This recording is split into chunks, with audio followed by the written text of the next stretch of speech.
തുടക്കത്തിലേ പറയുന്നുണ്ട് കൊച്ചി ബ്യൂറോ തയ്യാറായ ഉടൻ തന്നെ ചോറ്റാനിക്കര മകൻ തൊഴിലിൻ്റെ വിശേഷങ്ങളിലേക്ക് എത്താം. ഇന്ന് കിരൺ കുറച്ച് അധിക സമയമായിട്ട് അവിടെ ഇങ്ങനെ നമ്മളെ കാത്തിരിക്കുകയാണ്. കാരണം ചോറ്റാനിക്കരയിൽ നിന്നുള്ള വിശേഷങ്ങൾ പ്രേക്ഷകരിലേക്ക് എത്തിക്കേണ്ടതുകൊണ്ട് ഇന്നാണ് മകൻ തൊഴിൽ. ഉച്ചയ്ക്ക് 2 മണിക്കാണ് മകൻ തൊഴിലിനായി നട തുറക്കുക. അവിടെയും ഈ ലക്ഷക്കണക്കിന് സ്ത്രീകളാണ് എത്തുന്നത്. ശാലിനി തുടക്കത്തിൽ പറഞ്ഞ പോലെ തന്നെ അവിടെ തൊഴുതിട്ട് വേണം വേഗത്തിൽ ഇവിടേക്ക് എത്താൻ. അപ്പോൾ ആ വിശേഷങ്ങളിലേക്ക് നമുക്ക് പോയാലോ അല്ലേ?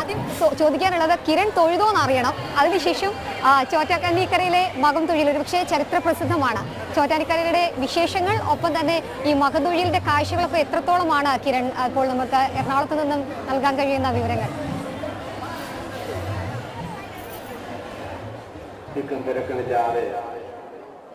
അനു, ശാലിനി, ഇന്നാണ് ചരിത്രപ്രസിദ്ധമായ ചോറ്റാനിക്കര മകൻ തൊഴിൽ. ഏതായാലും ഈ ഭക്തജന തിരക്കടക്കം വർദ്ധിച്ചു വരുന്ന ഒരു സാഹചര്യമാണ് ഇപ്പോൾ രാവിലെ നമുക്ക് കാണാൻ സാധിക്കുന്നത്. അതായത് ഉച്ചയോടുകൂടിയാണ് ഈ മകൻ തൊഴിലിന് വേണ്ടിയുള്ള ചടങ്ങുകൾ ക്ഷേത്രത്തിൽ ആരംഭിക്കുക. ഉച്ചയ്ക്ക് 2 മണി മുതൽ രാത്രി 10:30 വരെയാണ് ഈ ചടങ്ങുകൾ ഏതായാലും പുരോഗമിക്കുന്നത്.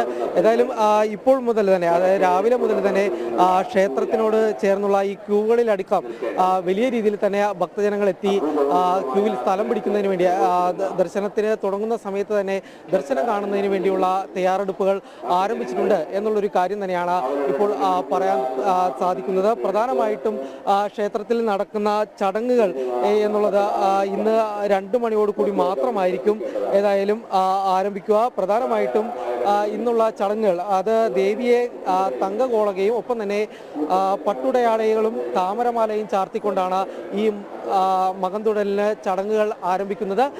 പിന്നീട് ഇത് ഏകദേശം രാത്രി 10:30 വരെ തുടരും എന്നുള്ളൊരു കാര്യം തന്നെയാണ് ഈ ദേവസ്വം ജീവനക്കാർ, ദേവസ്വം ബോർഡ് അടക്കം ഉള്ള ആളുകൾ അറിയിച്ചിരിക്കുന്നത്. പ്രത്യേകിച്ച് നമുക്കറിയാം ഈ മകൻ തൊഴിൽ എന്നുള്ളത് സ്ത്രീകളുടെ ഒരു പ്രത്യേക ചടങ്ങാണ്.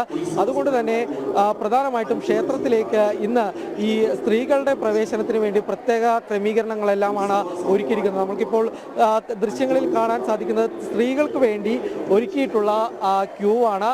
ഇത് ക്ഷേത്രത്തിൻ്റെ പടിഞ്ഞാറ് നടയിലാണ് ഈ ക്യൂ ഒരുക്കിയിരിക്കുന്നത്. അതായത് ഇന്നത്തെ ദിവസം ക്ഷേത്രത്തിലേക്ക് എത്തുന്ന സ്ത്രീകൾക്ക് ഈ പടിഞ്ഞാറ് നടയിലൂടെയാണ് പ്രവേശനം. ഒപ്പം തന്നെ പുരുഷന്മാരും മറ്റ് ആളുകളും, അതായത് കുടുംബത്തോടൊപ്പം എത്തുന്ന മറ്റുള്ളവർക്കും ഇവർക്ക് വടക്കേ പൂരപ്പറമ്പിലൂടെയുമാണ് ക്ഷേത്രത്തിലേക്ക് ദർശനം ഒരുക്കിയിരിക്കുന്നത്. ഏതായാലും വലിയ രീതിയിലുള്ള ഈ തിരക്ക് ക്രമീകരിക്കുന്നതിന് വലിയ രീതിയിലുള്ള ഒരുക്കങ്ങൾ ദേവസ്വം ബോർഡും ഒപ്പം തന്നെ പോലീസും ഒരുക്കിയിരിക്കുന്നുണ്ട്. കൂടാതെ തന്നെ ഈ സ്ഥലത്തെത്തുന്ന ഭക്തർക്ക് വേണ്ട മതിയായ സുരക്ഷയും ഒപ്പം തന്നെ മറ്റ് സഹായങ്ങൾ ഒരുക്കുന്നതിന് വേണ്ടി സേവാഭാരതി അടക്കം ഉള്ള സന്നദ്ധ സംഘടനകളും ഏതായാലും തയ്യാറായിരിക്കുകയാണ്.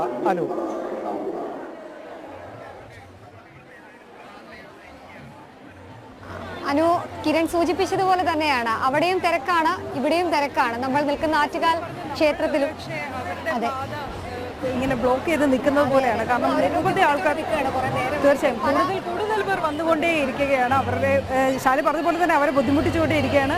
ഒരുപക്ഷെ നമ്മുടെ സമയവും അവസാനിക്കാറായി.